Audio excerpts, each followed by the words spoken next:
Buenos días, tardes o noches a todos y todas, dependiendo del horario en el cual visualicen el video. Mi nombre es Valentín Velázquez y en la clase de hoy hablaremos de la anatomía del tálamo óptico. Los tálamos ópticos constituyen uno de los núcleos de la base o núcleos optostriados, de los cuales van a ser el de mayor volumen. Tienen forma ovoide y se ubican hacia el lateral del ventrículo medio o tercer ventrículo, hacia adentro del núcleo caudado y se van a encontrar en relación hacia abajo con los tubérculos cuadrigéminos. Es una importante estructura que sirve de relevo de paso de las vías sensitivas, sensoriales y motoras. Y va a mantener conexiones también con el eje encefálico y con la corteza cerebral. Aquí vemos su coloración de tinte de café con leche, situado por debajo del cuerpo calloso. En esta ilustración que visualizamos podemos anotar un poquito más con respecto a su situación. Aquí vemos al núcleo caudado, esto se corresponde con el ventrículo lateral, en este caso izquierdo, y aquí vemos al cuerpo calloso. En el interior de todas estas estructuras diencefálicas visualizamos el tálamo óptico. Ahora bien, con respecto a su configuración externa y las relaciones, vamos a decir en principio que tiene forma de óvalo, de eje que se dirige de atrás hacia adelante y de afuera hacia adentro, de manera tal que en la región anterior los tubérculos anteriores del tálamo van a estar más próximos, solamente separados por las columnas o las pilares anteriores del fornix, y hacia posterior, estos tubérculos posteriores o núcleos pulvinares van a estar separados por la presencia de los tubérculos cuadrigéminos. Este eje oblicuo de afuera hacia adentro y de atrás hacia adelante forma un ángulo de 30 grados con la línea media. Acá visualizamos su disposición con respecto a las estructuras diencefálicas. Hacia caudal visualizamos a la glándula hipófisis y hacia craneal visualizamos al cuerpo calloso. Y acá visualizamos a la vista anterior del tálamo, siendo atravesada de manera oblicua por la comisura blanca anterior. Ahora bien, desde el punto de vista descriptivo se le describen una cara superior, una cara externa, una cara interna, una cara inferior y dos extremos, un extremo anterior o tubérculo anterior y un extremo posterior o pulvinar. Pasamos a la descripción de la cara superior. Esta cara es convexa en todos los sentidos y se va a encontrar en relación con las siguientes estructuras. Aquí visualizamos en su línea media un surco que se denomina surco coroideo, que va desde el foramen de Monro hasta el extremo posterior y externo del tálamo. Esto sigue el trayecto, este surco sigue el trayecto de los plexos coroideos. Delimita dos alas, una ala externa y una ala interna. El ala externa va a constituir hacia anterior al tubérculo anterior, que delimita junto con los pilares del fornix a el foramen de Monro. Este tubérculo anterior también ha recibido el nombre clásico de corpus album subrotundum de Fusions.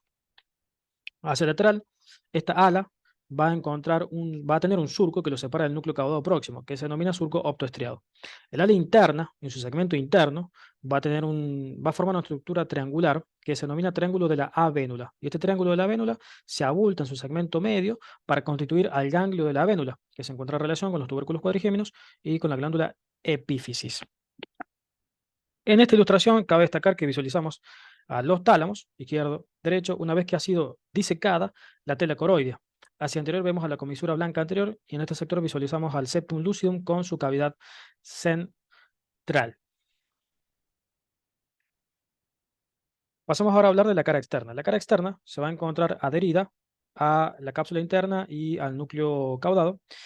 Y en este sector, hacia anterior va a contribuir a formar al tubérculo anterior y hacia posterior va a contribuir a formar al pulvinar. En esta zona vamos a encontrar la formación de la lámina medular externa y aquí se reciben un contingente de fibras procedentes de la corona radiada y también aquí se va a formar unas estructuras nerviosas en forma de rejas que van a recibir el nombre de zona enrejada de Arnold. En su cara interna vamos a encontrar simplemente la adyacencia con la pared lateral del tercer ventrículo o ventrículo lateral, este sería el tálamo, ¿no? Que constituye la pared lateral del tercer ventrículo. Por último, encontramos a la cara inferior, que se va a encontrar en relación con la región infraóptica y la región infundibular. Y vamos a encontrar estructuras propias de ese sector, como por ejemplo al núcleo rojo, al fascículo lenticular y al núcleo rojo, al fascículo lenticular y al fascículo de Big-Dazir. Con respecto a los extremos del tálamo, ya habíamos mencionado que se describen dos extremos, un extremo anterior y un extremo posterior. El extremo anterior también se llama tubérculo anterior y este se va a encontrar separado del contralateral, del tubérculo anterior contrario, por los pilares anteriores del fornix y permiten junto con esta estructura a la delimitación del foramen de Monro. Eh, los dos tálamos se encuentran unidos entre sí por una adherencia que recibe el nombre de adherencia talámica. Hacia posterior encontramos la formación de el pulvinar o núcleo pulvinar que se va a corresponder con el núcleo posterior del tálamo. Este se halla en relación hacia medial con la glándula epífisis o glándula pineal. Bien, pasamos a hablar de la constitución anatómica del tálamo. En esta ilustración visualizamos al tálamo y la división de sus distintos núcleos. Estos núcleos se hallan divididos por distintas láminas que se conocen con el nombre de lámina medular externa y lámina medular interna. De manera tal que se delimita un núcleo que se llama núcleo anterior, que recibe fibras del fascículo de Vic-Dacir. Encontramos luego un núcleo medio y luego un núcleo posterior, que va a constituir al centro pulvinar. Aquí visualizamos al núcleo externo, que va a recibir el contingente de fibras que posteriormente forma el pedículo superior o medio de la corona radiante y se encuentra en relación hacia el lateral con la cápsula interna, que estaría ubicada aquí en este sector. En lo que concierne a su estructura microscópica, va a estar conformado por distintos tipos de células dependiendo del núcleo que analicemos. Por ejemplo, el núcleo anterior va a estar conformado por células multipolares, mientras que el núcleo externo va a estar conformado por células hipercrómicas. Los demás núcleos se configuran por células de gran tamaño que se disponen en columnas. Aquí nuevamente visualizamos las relaciones del tálamo con las otras estructuras basales, ¿sí? Este sería el tálamo, y luego cápsula interna y núcleo caudado hacia este sector. En el extremo posterior se van a formar unos cuerpos que se denominan cuerpo geniculado interno y cuerpo geniculado externo, los cuales a través de unas expansiones de fibras nerviosas van a constituir al brazo conjuntival posterior. Bien, pasamos ahora a hablar de las conexiones que mantiene el tálamo con las demás estructuras nerviosas. En principio hablaremos de las conexiones corticales que se establecen a partir de esta estructura que visualizamos aquí, que recibe el nombre de corona radiada o corona radiante.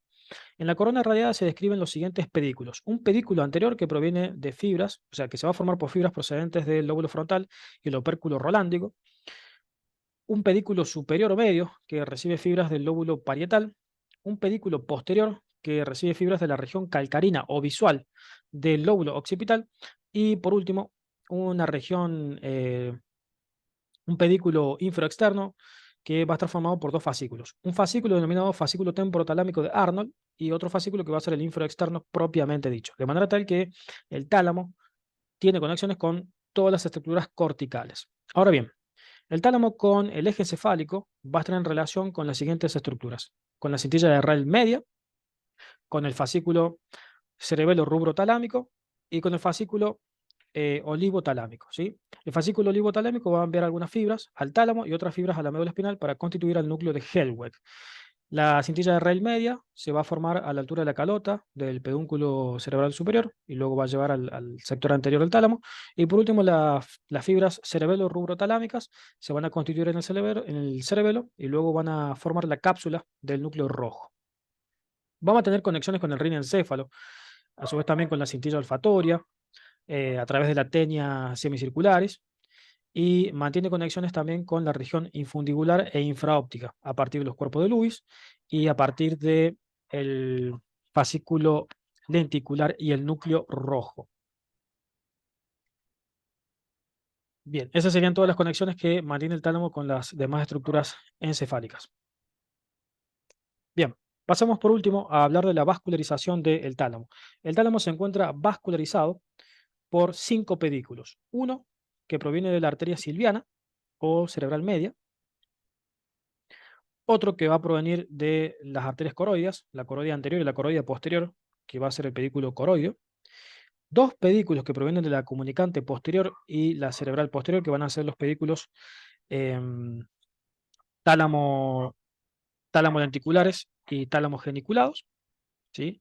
El tálamo geniculado va a llegar a los cuerpos geniculados y el tálamo tubárico va a provenir desde, o sea, va a enviar una serie de decenas de arterias que van a perforar el espacio perforado, o sea, van a llegar al tálamo a través del espacio perforado. Muy bien, espero que les haya gustado el video. Cualquier sugerencia la espero en los comentarios y nos veremos en el próximo. Saludos.